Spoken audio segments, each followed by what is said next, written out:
अध्यक्ष महोदय, 2024-25च्या अर्थसंकल्पातल्या नगर विकास विभागाच्या मागण्यांवरती बोलण्यासाठी मी उभा आहे।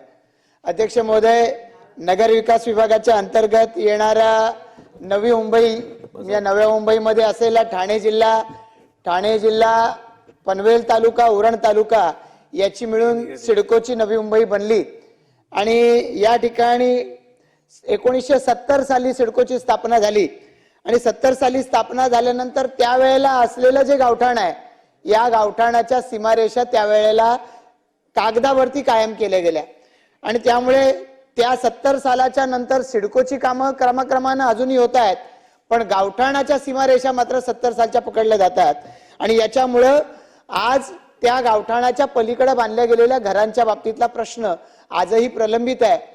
या घरांच्या या जमिनीवरती बांधली गेलेली घरं नियमित करावीत यासाठी लोकनेते दिबा पाटील साहेबांनी सुद्धा संघर्ष केलाय आणि त्यामुळे या ठिकाणी वारंवार झालेल्या संघर्षातून कधी 200 मीटर कधी 250 मीटरची मर्यादा घातली गेली आहे, पण 250 मीटरची मर्यादा सुद्धा अव्यवहार्य आहे हे वारंवार लक्षात आलंय।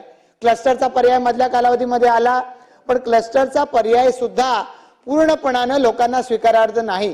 अशा वेळेला क्लस्टर असावं की गावठाण असावं या वादात कुठलाच निर्णय झालेला नाही। आज पनवेल महापालिका झाली आहे, अन्य ग्रामपंचायती आहेत, पण गावठाणा भोवतालच्या बांधकामावरती सतत लोक आपली घरं पुनर्बांधणी करायला जातात आणि पुनर्बांधणी करणाऱ्या घरांना परवानगी सिडको देत नाही म्हणून त्यांच्यावरती कारवाई होते।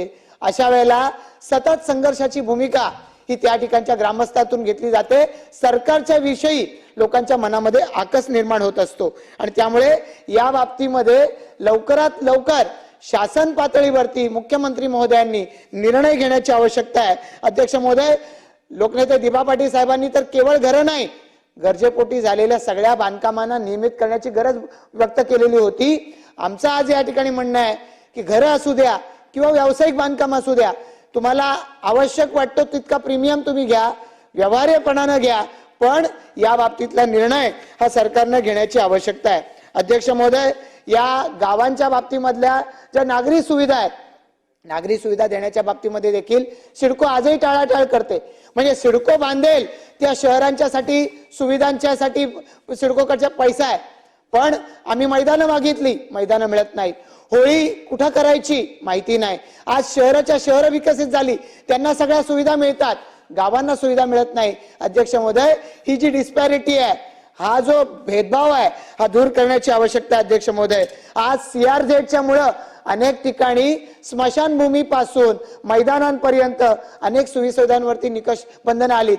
मग सिडकोला हवं त्या ठिकाणी CRZच्या निकषांच्यासाठी भांडणार आणि स्वतःला हवं ती बांधकामं करून घेणार, पण गावांना स्मशानभूमी हवी आहे, त्या स्मशानभूमीसाठी सिडकोच्याकडे मात्र या ठिकाणी पाठपुरावा करायला वेळ नाही किंवा त्यांना आवश्यकता वाटत नाही।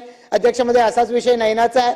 नैना शहर सिडकोनं बांधायचं ठरवलं, आज पूर्वी टीपी स्कीम करायची ठरवली, नैना स्कीम करायची ठरवली, आता टीपी स्कीम आणल्या, पण याच्यामध्ये अध्यक्ष महोदय या नैना मधल्या टीपी स्कीमचा विकास सिडको करणार, त्याच्यासाठी हजारो कोटी रुपये सिडको मोजायला तयार होणार, पण गावठाण ज्यांच्या भोवती ज्यांच्या जागांवरती हे नैनाच्या टीपी स्कीम येणार आहेत त्यांच्यातल्या गटारांचं काय, त्याच्यासाठी पिण्याच्या पाण्याची व्यवस्था काय।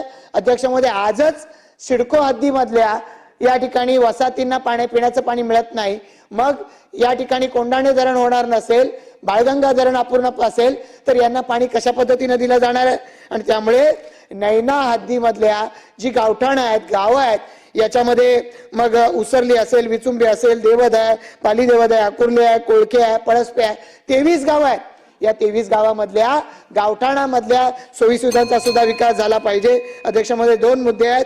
नैनाच्या हद्दीमध्ये आज सिडकोचे अधिकारी हे स्वतःच्या जागेमधल्या केलेल्या बांधकामांवरती देखील कारवाई करायला मागताय आणि त्यामुळे लोकांच्या मनामध्ये असंतोष आहे की आज सिडको असं करत असेल तर उद्या हे नैना म्हणून आम्हाला न्याय देतील का, हा लोकांच्या मनामध्ये असलेला संभ्रम आहे। अध्यक्ष महोदय, आणि त्याचबरोबर अध्यक्ष महोदय, या सिडकोच्या हद्दीमधल्या शहरांच्या पाणी पुरवठा व्यवस्था, काल मी बोललो होतो सोर्सच्या विषयी बजेटवरती, पण पाणी पुरवठा व्यवस्थेमधले वितरण व्यवस्थेमध्ये त्रुटी आहेत।